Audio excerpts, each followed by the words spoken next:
ये लेख उत्तराखंड की एक पारंपरिक पौराणिक कथा का सारांश प्रस्तुत करता है, जिसमें ब्रह्मांड की उत्पत्ति का वर्णन है।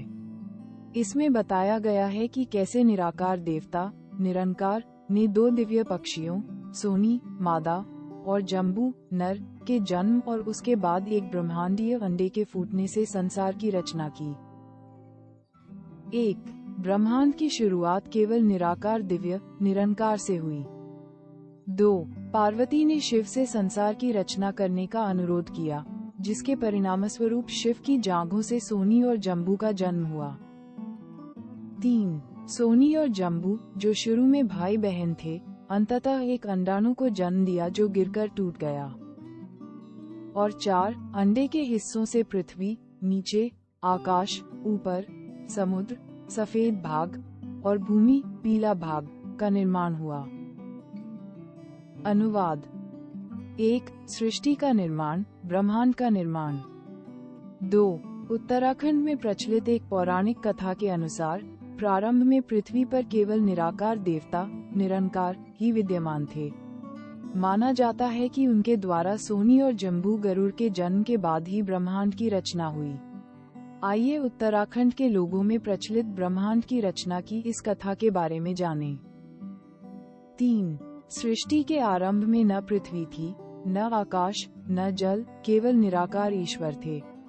एकांत से ऊबकर पार्वती ने भगवान शिव से ब्रह्मांड की रचना करने का अनुरोध किया।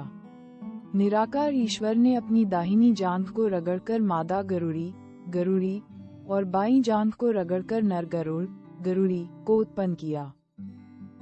4. मादा बाज का नाम सोनी और नर बाज का नाम जम्बू था। गुरु शिव ये देखकर आश्चर्यचकित थे कि उन्होंने मनुष्यों की रचना क्यों की। ये मादा और नरबाज कैसे उत्पन्न हुए। युवावस्था में पहुंचकर नरबाज ने मादा बाज को विवाह का प्रस्ताव दिया।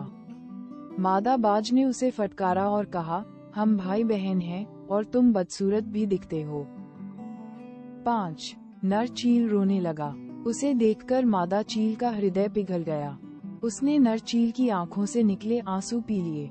परिणामस्वरूप वह गर्भवती हो गई। नर चील दुखी होकर कैलाश छोड़कर दूर चला गया। मादा चील का गर्भ विकसित होने लगा। वह नर चील की खोज करने लगी।